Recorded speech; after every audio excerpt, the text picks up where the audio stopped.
할렐루야. 오늘도 초원과 함께하는 하나님 말씀 묵상에 오신 성도님들을 환영합니다. 7월의 마지막 날입니다. 지난 한 달간 하나님의 말씀과 동행하셨는지 궁금합니다. 오늘을 하나님의 말씀으로 잘 마무리하시고 내일부터 시작되는 한 달도 하나님 말씀으로 승리하시기를 축복합니다. 오늘 말씀의 제목은 왜 벽을 보고 기도했을까요? 입니다. 묵상할 말씀은 열왕기하 20장 2절에서 3절 말씀입니다. 함께 읽겠습니다. 히스기야가 낯을 벽으로 향하고 여호와께 기도하여 가로되 여호와여 구하오니 내가 진실과 전심으로 주 앞에 행하며 주의 보시기에 선하게 행한 것을 기억하옵소서 하고 심히 통곡하더라. 아멘.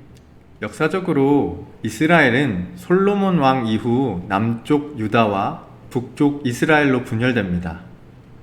오늘 본문의 히스기야는 남쪽 유다의 왕들 중에서도 선왕으로 꼽히는 왕입니다. 그가 이룬 업적도 훌륭했지만 무엇보다 그가 선왕이라고 칭찬을 받았던 것은 하나님의 말씀을 따라 살려고 애썼기 때문입니다. 히스기야는 도무지 이길 수 없는 강대국 아수르의 침공도 하나님만 의지하여 이겨냈습니다. 그런데 이번에는 히스기야 본인이 죽을 병에 걸리게 된 것입니다. 히스기야는 이 문제를 해결하기 위해 다른 방법을 찾지 않습니다. 그는 즉시 벽을 향하여 보고 하나님께 기도하기 시작합니다. 제가 오늘 말씀을 준비하면서 특별히 주목해 보게 되는 것이 있었는데요. 히스기야가 벽을 보고 하나님께 기도했다라는 겁니다. 히스기야는 그러면 왜 하필 벽을 향하여 보고 하나님께 기도했을까요? 우리가 벽을 바라보게 되면 세상의 다른 것들은 눈에 들어오지 않게 됩니다. 그것이 사람이든 환경이든 조건이든 우리의 눈에서 사라지게 되죠.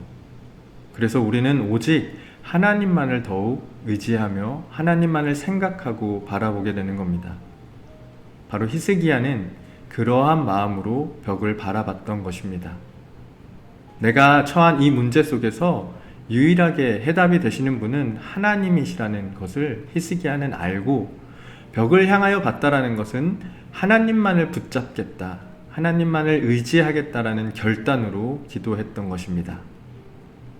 하나님께서는 그런 히스기야의 마음을 아셨습니다. 물론 하나님은 히스기야가 기도한 내용도 들으셨습니다.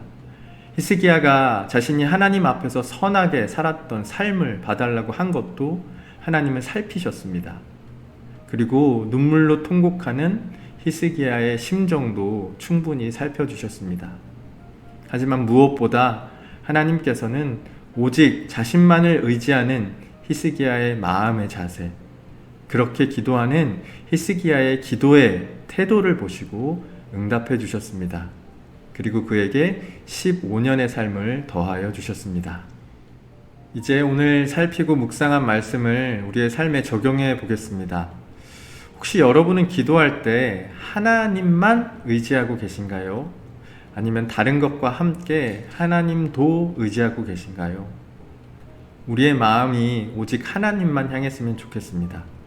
한눈 파는 신앙이 아니라 오직 하나님만을 바라보는 신앙. 여러 가지 것들 중에 하나님도 의지하는 신앙이 아니라 하나님 한 분만을 굳건하게 붙잡는 기도의 용사가 되시기를 주님의 이름으로 축복합니다. 두 번째 질문은 기도할 때 자꾸만 해야 할 일들이 생각나서 조급한 마음이 든다면 어떻게 해야 할까요? 라는 질문인데요. 이 질문은 우리 질문하기 기능을 통해서 함께 살펴보겠습니다. GPT를 통해서 AI가 추천해준 말씀은 베드로전서 5장 7절입니다. 너희 염려를 다 주께 맡겨버리라. 이는 저가 너희를 권고하심이라. 아멘. 기도하는 중에 떠오르는 다른 일들, 기도보다 우리가 먼저 생각하고 붙잡으려고 하는 일들도 하나님께 다 맡기라는 권면의 말을 주고 있는데요. 말씀과 함께 주고 있는 제안 중에 인상적인 부분들을 함께 읽어보겠습니다. 기도하는 동안 여러 가지 생각이 떠올라 불안하거나 급하게 느껴질 때가 있다는 것을 이해합니다. 이럴 때일수록 기도는 하나님 아버지와 연결되는 거룩한 시간이라는 사실을 기억하는 것이 중요합니다. 우리가 기도할 때 여전히 세상을 살아가고 있지만 하나님과 연결되기에 우리의 관심이 세상보다는 하나님께 향할 수 있게 되어야 한다는 것을 이야기해주고 있습니다. 그러면서 우리의 기도를 돌아보게 하는 말도 함께 해주고 있는데요. 기도는 걱정거리의 체크리스트를 서두르는 것이 아니라 하나님의 임재의 마음을 열고 그분의 뜻에 순복하는 것임을 기억하세요. 하나님 아버지의 사랑의 품 안에서 위로와 평안을 얻으시길 바랍니다. 정말 그런 것 같습니다. 우리가 가지고 있는 체크리스트를 하나씩 지워나가기 위해 기도한다고 한다면 우리가 기도하는 동안 자꾸만 세상의 다른 일들이 생각나고 그 문제를 해결할 수 있는 다른 수단들이 생각나는 것 같습니다. 기도는 우리의 문제를 하나씩 지워가는 그런 시간이 아니라 우리의 문제에 하나님이 어떠한 마음과 생각을 가지고 계신지를 여쭙는 시간이죠. 그래서 처음에 주고 있는 말처럼 하나님과 연결되는 그 시간에 하나님께 조금 더 집중할 수 있도록 우리의 마음을 정돈하고 하나님께 그렇게 도와달라고 기도하면 좋을 것 같습니다. 마지막으로 함께 기도하겠습니다. 우리가 유일하게 의지할 대상이 되시는 하나님, 혹시 우리가 기도할 때에 한눈을 팔고 있는 것은 아닌지 돌아봅니다. 하나님 말고도 꼭 붙잡고 있는 것들이 있다면 손을 펴서 내려놓게 해주세요. 그리고 그 손을 높이 들어 하나님만을 향하게 해주세요. 히스기야가 얼굴을 벽으로 향하여 결단했던 것처럼 우리의 기도가 동일한 마음 자세로 드려지게 해주세요. 그런 기도를 들으시고 응답하실 하나님을 찬양하며 예수님의 이름으로 기도드립니다. 아멘.